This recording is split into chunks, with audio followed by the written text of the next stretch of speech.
শিখন ও শিক্ষণ নামক ইউটিউব চ্যানেলের পক্ষ থেকে সকলকে স্বাগত জানাচ্ছি। আজ আমরা পড়তে এবং পড়াতে চেষ্টা করছি কবি সুধীন্দ্রনাথ দত্তের লেখা একটি বিশেষ কবিতা, যার নাম শাশ্বতী। এই কবিতাটি সুধীন্দ্রনাথ দত্তের অর্কেস্ট্রা নামক কাব্যগ্রন্থ থেকে নেওয়া হয়েছে। কবি সুধীন্দ্রনাথ দত্ত সম্পর্কে যদি কয়েকটি কথা বলতে হয়, তাহলে এটাই বলতে হয় যে বাংলা সাহিত্যের ৩০-এর দশকের যে কবিরা রবীন্দ্রনাথের প্রভাব বলা যেতে পারে সম্পূর্ণরূপে কাটিয়ে উঠে একটি নতুন ধারার কাব্যের সূচনা করেছিলেন, তারা পঞ্চপাণ্ডব হিসেবে সুপরিচিত। এবং এই পঞ্চপাণ্ডবদের মধ্যে অন্যতম সুধীন্দ্রনাথ দত্ত। ১৯০১ থেকে ১৯৬০ খ্রিস্টাব্দ পর্যন্ত এই অনধিক ৬০ বৎসর তিনি এই পৃথিবীতে বর্তমান ছিলেন।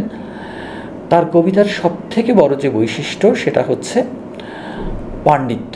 মানে তিনি একেবারে যে সমস্ত শব্দ ব্যবহার করেছেন, শব্দ চয়ন করেছেন, মানে বাংলা ভাষা তার দ্বারা, তার কবিতার দ্বারা বিশেষভাবে সমৃদ্ধ হয়েছে। আমরা একটু যদি বুদ্ধদেব বসুর একটি লেখা তার সম্পর্কে পড়ি, তাহলে ঠিক বুঝতে পারবো যে কী ধরনের কবি ছিলেন সুধীন্দ্রনাথ দত্ত। বুদ্ধদেব বসু লিখছেন, কেননা সুধীন্দ্রনাথ ছিলেন বহুভাষাবিদ, পণ্ডিত ও মনস্বী, তীক্ষ্ণ বিশ্লেষণী বুদ্ধির অধিকারী, তথ্যে ও তত্ত্বে আসক্ত, দর্শনে ও সংলগ্ন শাস্ত্রসমূহে বিদ্বান। তার পঠনের পরিধি ছিল বিরাট ও বোধের ক্ষিপ্রতা ছিল অসামান্য। আমরা এবং সুধীন্দ্রনাথ দত্তের কথা যখন বলি, তখন জীবনানন্দেরও একটি কথা বলতে হয় যে বাংলা সাহিত্যে তিনি ছিলেন নিরাশাকর উজ্জ্বল চেতনা। হ্যাঁ, এটা খুব সত্যি কথা যে বিরাট আশাবাদ তার কবিতায় আমরা ব্যক্ত হতে দেখি না, এবং বিষাদ ছড়িয়ে আছে তার কবিতা জুড়ে। কিন্তু সে বিষাদের মাত্রাটা কেমন, সেটা তিনি নিজেই এক সময় তার কয়েকটি পংক্তিতে বলেছিলেন এরকম করে যে, আমারে তুমি ভালোবাসো না বলে দুঃখ আমি অবশ্যই পাই, কিন্তু তাতে বিষাদই শুধু আছে, কোনো যাতনা জ্বালা নাই। তার মানে তার বিষাদটা বাস্তব বিষাদ, এবং সেই বিষাদ তাকে যন্ত্রণাদগ্ধ করে যে নষ্ট করেছে তা নয়, তার বিষাদ বাস্তব বিষাদ, এবং সেখান থেকে উত্তরণের পথও তিনি আমাদেরকে দেখিয়েছেন। এবং সম্পাদক হিসেবে তিনি ছিলেন সফল। পরিচয় পত্রিকার সঙ্গে তার নাম জড়িয়ে আছে, পরিচয় পত্রিকার তিনি সফল সম্পাদক ছিলেন। এবং সবথেকে বড় কথা হচ্ছে যে এটাই আমরা বুঝতে পারবো যদি বুদ্ধদেব বসুর আরেকটু কথা আমরা পড়ি। বুদ্ধদেব বসু লিখছেন যে সুধীন্দ্রনাথ দত্ত ২০ শতকের একজন শ্রেষ্ঠ বাঙালি। তার মতো নানা গুণ সমন্বিত পুরুষ রবীন্দ্রনাথের মতো আমি অন্য কাউকে দেখিনি। বহুকাল ধরে তাকে প্রত্যক্ষ দেখেছিলুম বলে তার মৃত্যুর পর থেকে একটি প্রশ্ন মাঝে মাঝে আমার মনে জাগছে, যাকে আমরা প্রতিভা বলি, সেই বস্তুটা কি? আসলে প্রতিভাবান একজন মানুষ ছিলেন সুধীন্দ্রনাথ দত্ত। প্রতিভা বলতে যা বোঝায়, তিনি ছিলেন তার সার্থক একজন দৃষ্টান্ত।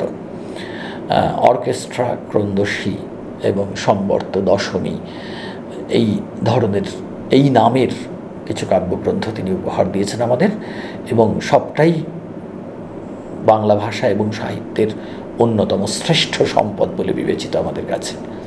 আর তার শাশ্বতী কবিতাটি আমরা পড়তে চাইছি, এটা এই জন্যে যে শাশ্বতী কবিতাটি অনেকেই আমার ছাত্রছাত্রীরা এবং যারা আমার সুপরিচিত বন্ধুজন এবং অনেকে যারা আমাকে চেনেন জানেন, এবং আমি যখন ইউটিউব চ্যানেলটি খুলেছি তখন তারা এই শাশ্বতী কবিতাটি আমি যেন পাঠ করি বা আমি যেন পড়াতে চেষ্টা করি, এই কথা তারা, এমন আবেদন তারা অনেকেই রেখেছেন, যার ফলশ্রুতিতেই আজকে এই শাশ্বতী কবিতাটি পড়ছি।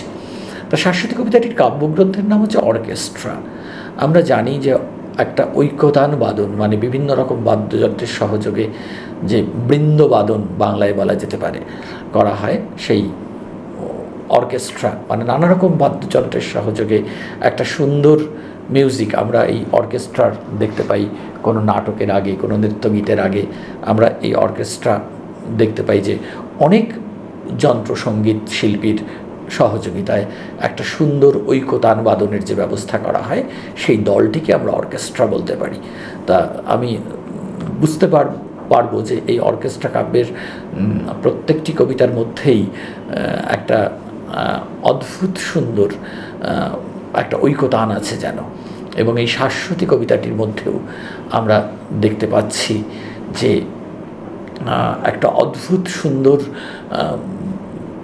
আশাবাদ, এবং শেষ পর্যন্ত কবিতাটি অবশ্যই বাস্তবে সেই প্রেমকে পায় না, বাস্তবে সেই প্রেমের দেখা মেলে না শাশ্বতীতে, কিন্তু আসলে প্রেম যে প্রেম, প্রকৃত প্রেম, তা যে চিরন্তন, তা যে শাশ্বত, এবং তা যে চিরকালীন হৃদয়কে আনন্দ দিয়ে যায়, হৃদয়কে উদ্বোধন করে যায়, হৃদয়ের কাছে গোপনে গোপনে বড় আশাবাদের সঞ্চার করে, সেইটাই শাশ্বতী। শাশ্বত মানে আমরা জানি চিরন্তন, এখানে কবিতার নাম শাশ্বতী, তার মানে এমন কোনো চিরন্তন নায়িকা যা কবির অন্বিষ্ট, এবং যাকে হয়তো কবি কখনো পেয়েছিলেন কিন্তু পরে আর বাস্তবে তিনি ধরা দেননি কবির কাছে, কিন্তু সেই শাশ্বতীকেই, সেই যিনি বাস্তবে ধরা দেননি, যে প্রেমিকা তাকেই কেমন করে শাশ্বতভাবে কবি পেয়েছেন, সেই ব্যাপারটি এই শাশ্বতী কবিতার মধ্যে আমরা লক্ষ্য করছি, আমরা পাচ্ছি। আমরা তাহলে এবার কবিতাটি একটু পড়ে দেখা যেতে পারে। কি চমৎকার বর্ণনা, প্রকৃতির সঙ্গে, পরিবেশের সঙ্গে কবির একটা ভাবনা কেমন সুন্দর মিলে গেছে। শ্রান্ত বর্ষা অবেলার অবসরে প্রাঙ্গণে মেলে দিয়েছে শ্যামল কায়া। আমরা প্রথমে একটু কবিতাটা পড়বার মতো করেই পড়ে যাচ্ছি, কবিতাটার পড়ার একটু আনন্দ উপভোগ করি, তারপরে আমরা লাইন ধরে ধরে এর ব্যাখ্যা করতে করতে যাব। শ্রান্ত বর্ষা অবেলার অবসরে প্রাঙ্গণে মেলে দিয়েছে শ্যামল কায়া, স্বর্ণ সুযোগে লুকোচুরি খেলা করে গগনে গগনে পলাতক কালো ছায়া। আগত শরৎ অগোচর প্রতিবেশে হানে মৃদঙ্গ বাতাসে প্রতিধ্বনি, মুখ প্রতীক্ষা সমাপ্ত অবশেষে মাঠে ঘাটে বাটে আরব্ধ আগমনী। কুহেরি কলুষ দীর্ঘ দিনের সীমা এখনই হারাবে কৌমুদি জাগরে যে, বিরহ বিজন ধৈর্যের ধূসরিমা রঞ্জিত হবে দলিত শেফালি সেজে। মিলনোৎসবে সেও তো পড়েনি বাকি, নবান্নে তার আসন রয়েছে পাতা, পশ্চাতে চায় আমারই উদাস আঁখি, এক বেনি হিয়া ছাড়ে না মলিন কাঁথা। একদা এমনই বাদল শেষের রাতে মনে হয় যেন শত জন্মের আগে সে এসে সহসা হাত রেখেছিল হাতে, চেয়েছিল মুখে সহজিয়া অনুরাগে। সেদিনও এমন ফসলে বিলাসী হাওয়া মেতেছিল তার চিকুরের পাকা ধানে, অনাদি যুগের যত চাওয়া যত পাওয়া খুঁজেছিল তার আনন্দ দিঠির মানে।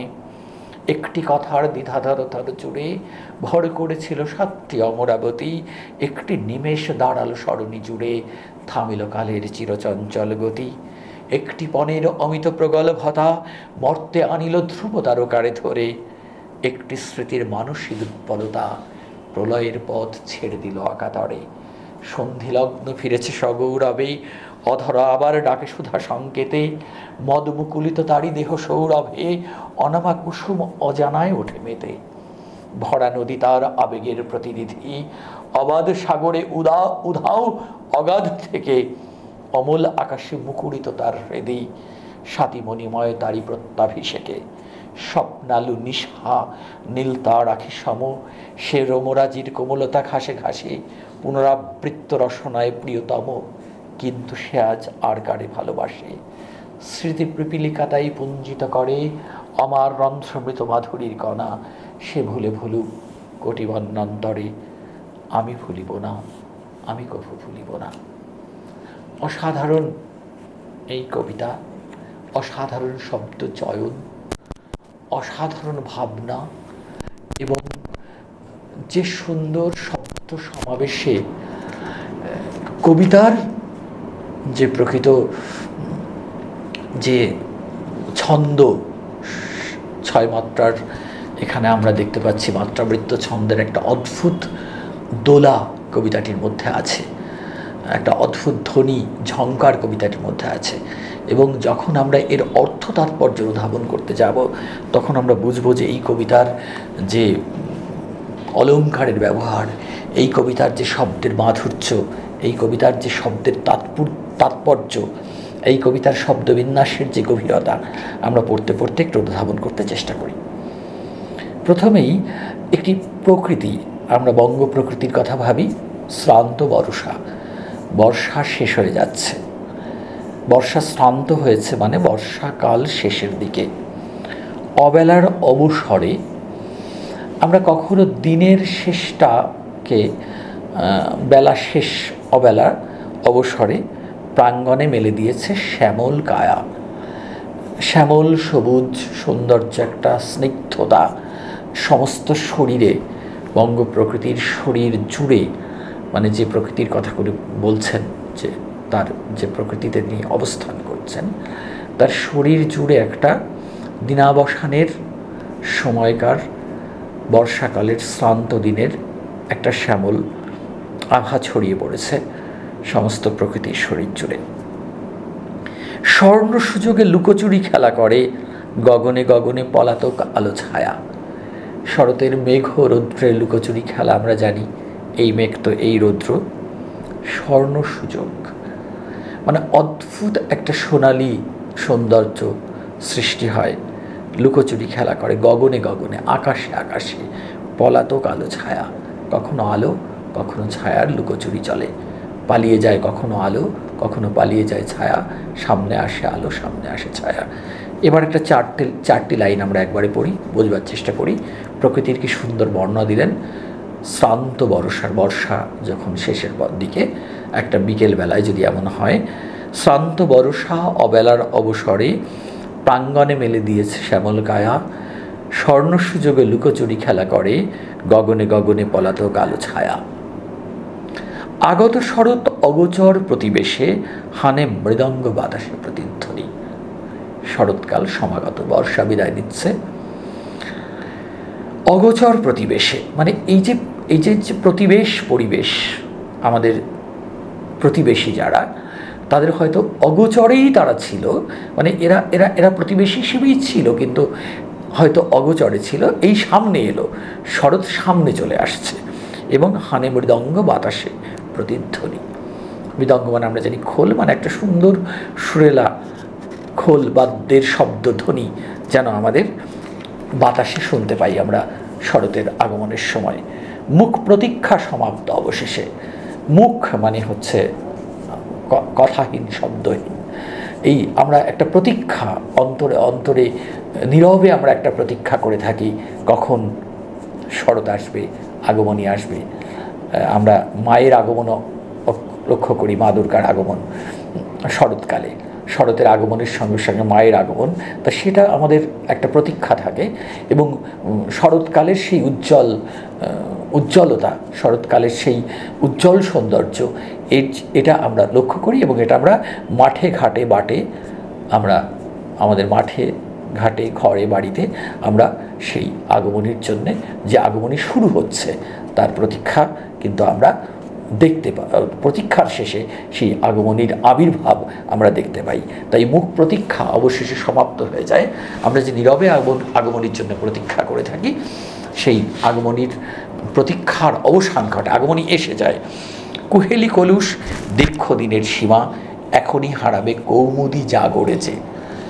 যে দিনের যে বিরহ, দিনের যে ব্যথা, দিনের যে বেদনা, সেটা শেষ করতে চাই আমরা সবসময়ই।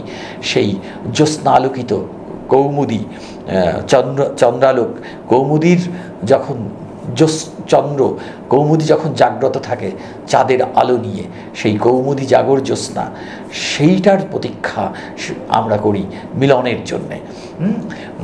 কাজেই চন্দ্র যখন জাগ্রত থাকে, এই আসলে এখানে পূর্ণচন্দ্রের কথা বলা হয়েছে। বিরহ বিজন ধৈর্যের ধূসরিমা রঞ্জিত হবে দলিত শেফালি সেজে।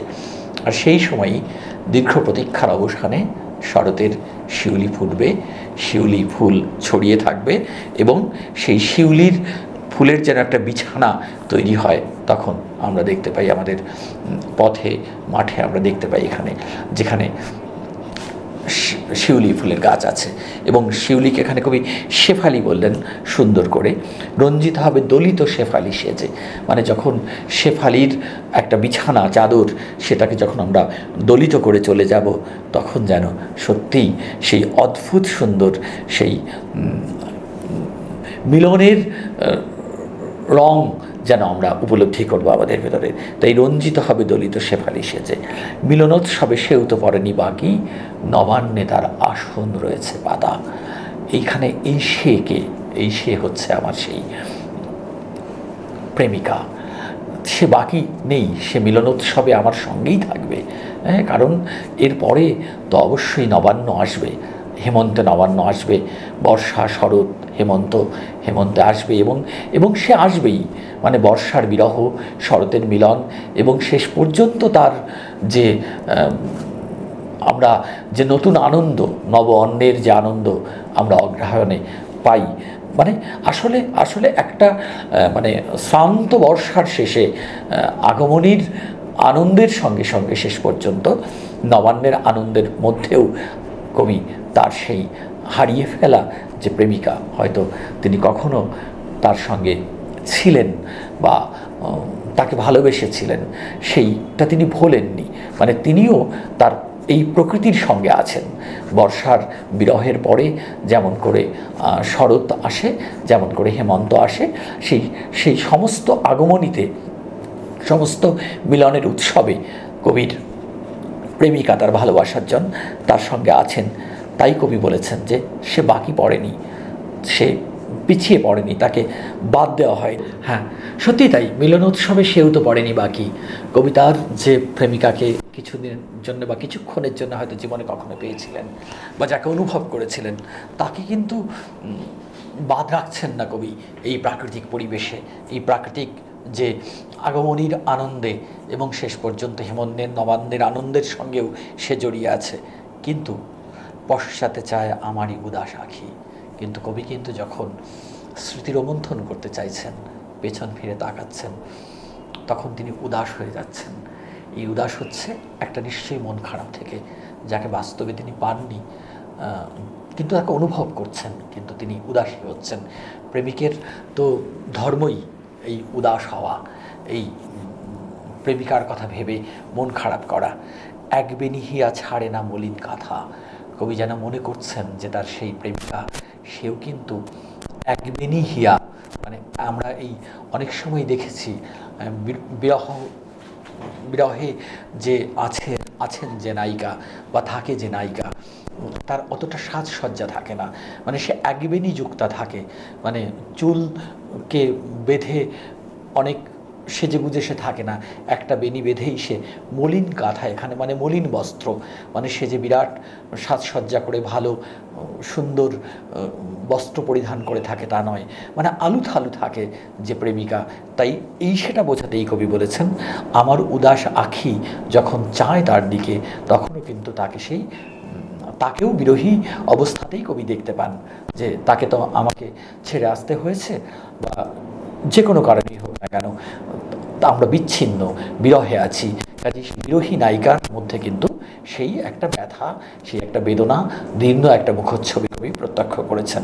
হ্যাঁ, কাজেই সেটাই ওরকম করেছেন, পশ্চাতে চায় আমারই উদাস আঁখি, এমন করে বলেছেন, এক বেনিহিয়া ছাড়ে না মলিন কাঁথা। তারপরে কি অদ্ভুত সুন্দর করে, একদা এমনই বাদল শেষের রাতে, আমরা স্তবক পরিবর্তন হতে দেখছি কবিতার, একদা এমনই বাদল শেষের রাতে, মনে হয় যেন শত জন্মের আগে। মানে একদা এরকমই বাদল শেষের কোনো একটা রাতে কবি সেই মনে হচ্ছে শত জন্মের আগের কথা মনে পড়ছে, সে এসে সহসা হাত রেখেছিল হাতে। মানে কবির যে প্রেম যখন সংগঠিত হয়েছিল, তিনি মনে মনে যে প্রেমকে বাস্তব মনে করছেন, সে প্রেম ছিল খুব সহজ। সে এসে সহসা হাত রেখেছিল হাতে, চেয়েছিল মুখে সহজিয়া অনুরাগে। সহজিয়া অনুরাগ মানে সহজ, মানে যা স্বাভাবিক, যা সুন্দর, যা আসলে একটাই আমরা বৈষ্ণব সাধনায়ও একটা সহজ সাধনার কথা জানি, বাউলদেরও একটা সহজ সাধনা আছে, আবার আমাদের চর্যাপদে বৌদ্ধদেরও সহজিয়াপন্থী একটা মত আছে। এই সহজিয়াপন্থী মানে সহজভাবে আমাদের যখন জীবনের যখন সূত্রপাত ঘটে তখন আমাদের জীবনের মধ্যেই একটা সেই শাশ্বত চিরন্তন সত্যেরও জন্ম হয়, এবং সেই সত্যকে সারা জীবন ধরে সহজ করে আমার মধ্যে উপলব্ধি করে যাওয়াই, সহজ স্বাভাবিকভাবে উপলব্ধি করে যাওয়াই হচ্ছে সহজিয়া ধর্ম, সহজিয়া প্রেম। এবং এই সহজ আনন্দে, মানে সহজ প্রেমে, সহজভাবে, স্বাভাবিকভাবে যে প্রেম, সেটাকেই কবি এখানে সহজিয়া অনুরাগ বলছেন। মানে যে প্রেমের মধ্যে কোনো জটিলতা, ব্রহ্মাণ্ড পরিভ্রমণের কোনো বিষয় নেই, নিজের মধ্যেই নিজেকে খুঁজে ফেরা, সহজ করে যাকে পাচ্ছি তাকে ভালোবাসা, যে আমার কাছের মানুষ, তার কাছে আত্মসমর্পণ করা। কাজেই চেয়েছিল মুখে সহজিয়া অনুরাগে, সুন্দর সহজ স্বাভাবিক অনুরাগে ভালোবাসার দৃষ্টিতে সেই কবির প্রেমিকা তার দিকে তাকিয়েছিল। সেদিনও এমনই ফসল বিলাসী হাওয়া মেতেছিল তার চিকুরের বাগানে। এখানে আবার প্রকৃতির সঙ্গে কবিতার প্রেমিকাকে যুক্ত করলেন, প্রেমিকার সেই আনন্দকে, প্রেমিকার যে চেহারাকে, তার সৌন্দর্যকে। তাহলে সেদিনও এমনই ফসল বিলাসী হাওয়া, এখানে অদ্ভুত সুন্দর ব্যবহার করেছেন। যে হাওয়া ফসলকে দুলিয়ে দেয়, পাকা ধানের খেতে যখন হাওয়া বয়ে যায় তখন একটা অদ্ভুত দোলা সৃষ্টি হয়। মেতেছিল তার চিকুরের পাকা ধান। এখানে চিকুর মানে হচ্ছে চুল, মানে কবিতার প্রেমিকার চুলকে সোনালি চুল বলছেন। মানে কবি মাঠের সোনালি ধান দেখে তার সেই প্রেমিকার সোনালি চুলের সৌন্দর্যের কথা মনে পড়ছে। অনাদি যুগের যত চাওয়া যত পাওয়া, মানে একজন প্রেমিক, একজন মানুষ, একজন মানবীর কাছে, একজন মানুষের কাছে যা চাইতে পারে, যুগ যুগ ধরে যা চাইতে পারে। এখানে প্রেমিক মানে কোনো সুনির্দিষ্ট প্রেমিক নয়, কবি যেন এখানে আবহমানকালের প্রেমিকের প্রতিনিধি, ভালোবাসার জনের প্রতিনিধি। এবং অনাদি যুগ ধরে, অনাদিকাল ধরে, অনন্তকাল ধরে যত চাওয়া যত পাওয়া, সেই প্রেমিকার একটি আনত নয়নের দিঠি, দৃষ্টি থেকে দিঠি, অদ্ভুত সুন্দর বাংলা শব্দের ব্যবহার। আনত দিঠির মানে সেই দৃষ্টির মধ্যেই কবি খুঁজে পেয়েছিলেন সেই চাওয়া পাওয়ার সমস্ত কিছু যেন পরিপূর্ণ হয়েছিল সেই দিঠির, সেই আনত দৃষ্টির কাছে। একটি কথার দ্বিধা ধরো ধরো জুড়ে, অদ্ভুত সুন্দর বাংলা ভাষায় এত সুন্দর চমৎকার কথা। বাংলা প্রেমের কবিতায় এমন সুন্দর দ্বিধা ধরো ধরো উচ্চারণ। প্রেমের কথা নিশ্চয়ই আমরা উচ্চ রবে বলি না, বেশ একদম অনেক সময়ই আমরা প্রেমিক প্রেমিকারা খুব নীরবে কথা বলি, এবং সেই কথার মধ্যে কিন্তু বিরাট কিছু উচ্চকিত ভাবনা, বিরাট একটা আত্মবিশ্বাসী এমন থাকে না, একটু দ্বিধা থাকে। দ্বিধা থরথর কণ্ঠেই আমরা বলি ভালোবাসার কথা, আপনজনকে ভালো লাগার কথা।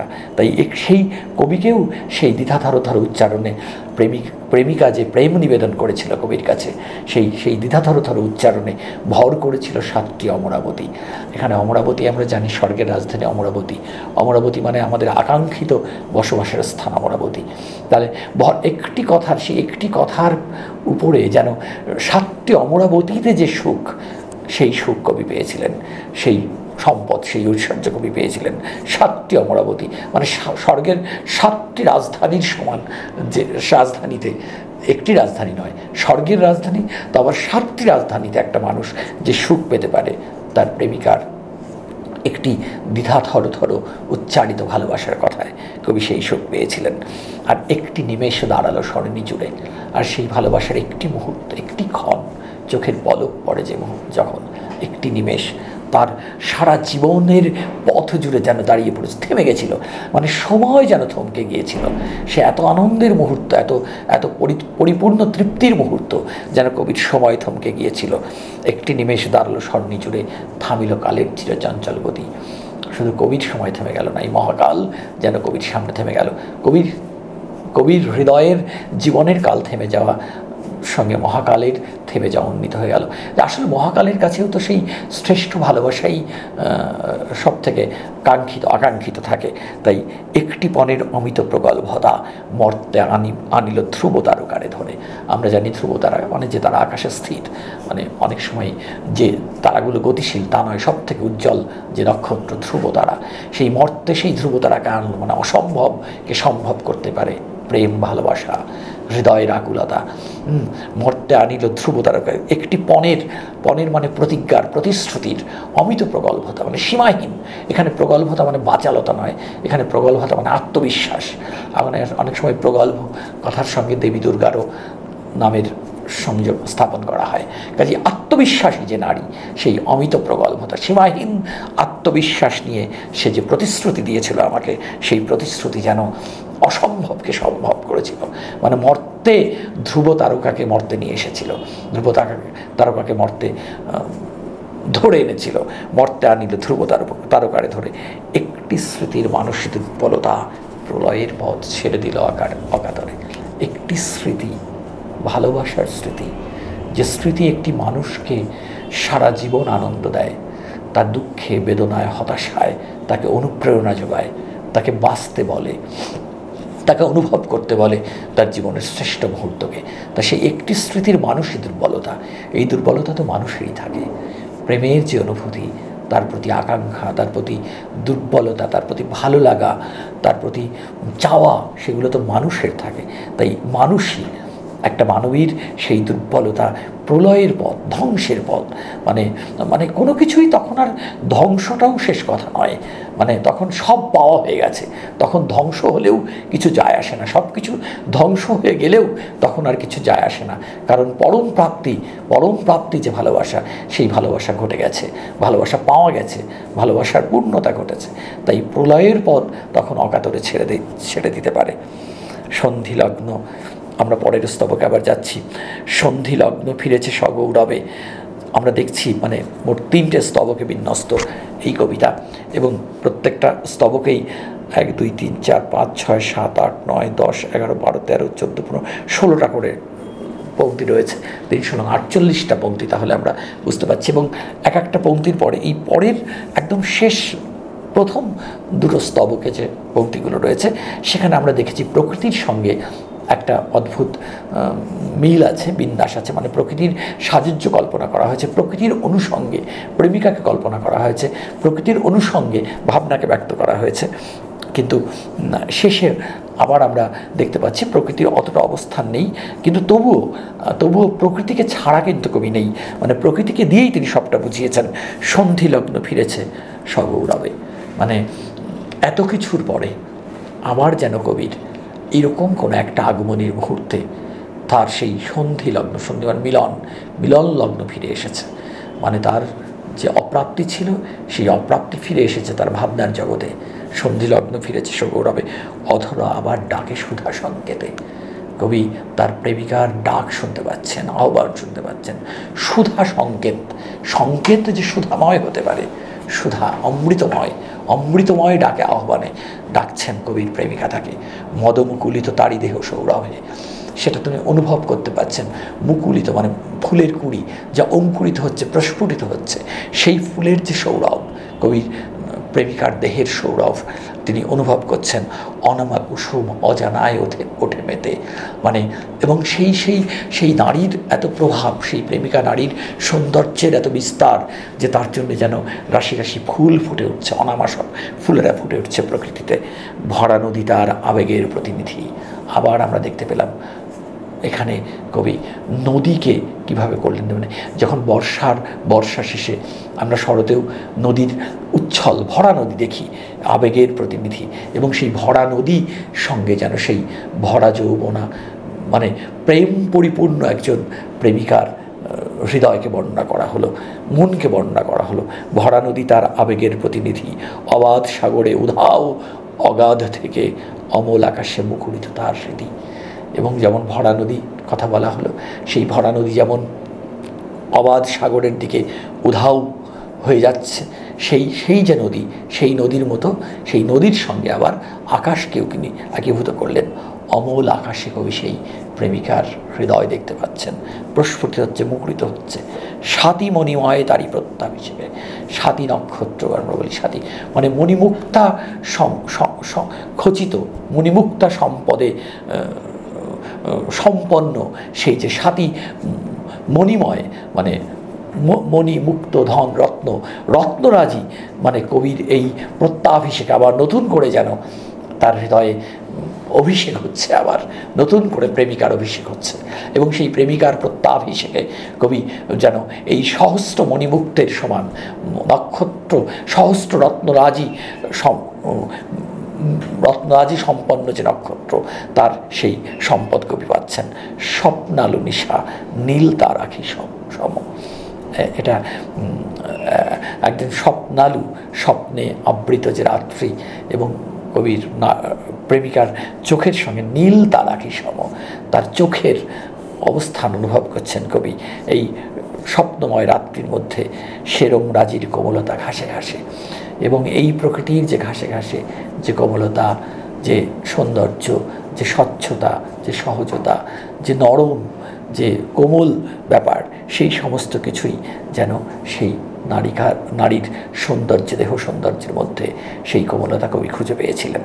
পুনরাবৃত্ত রসনায় প্রিয়তম, কিন্তু তার সেই ভালোবাসা, তার সেই সব কিছু পুনরাবৃত্ত হয় যুগে যুগে, মানে রিসাইকেল হয় যেন পুনরাবৃত্ত রসনায়। মানে এই প্রেম যুগে যুগে অমর থাকে, এই প্রেম কখনো শেষ হয় না। কিন্তু কি হয়, কিন্তু পুনরাবৃত্ত রসনায় প্রিয়তম, সেই প্রিয়া, সেই প্রেমিকা, কিন্তু সে আজ কারে ভালোবাসে। হয়তো তার সঙ্গে আমার বিচ্ছেদ ঘটেছে, কিন্তু আমি হৃদয়ে হৃদয়ে তার সঙ্গে বিচ্ছিন্ন হইনি। সে যদি বাস্তবে আজ অন্য কাউকেও ভালোবাসে, সেটাই স্বাভাবিক, সেটাই হয়তো আস্তে আস্তে ভালোবাসাও নতুন নতুন পাত্রে ধাবিত হতে পারে। কিন্তু আমি যে এখানে কবির আমি, মানে প্রেমিক সত্তার গুরুত্ব খুব বেশি।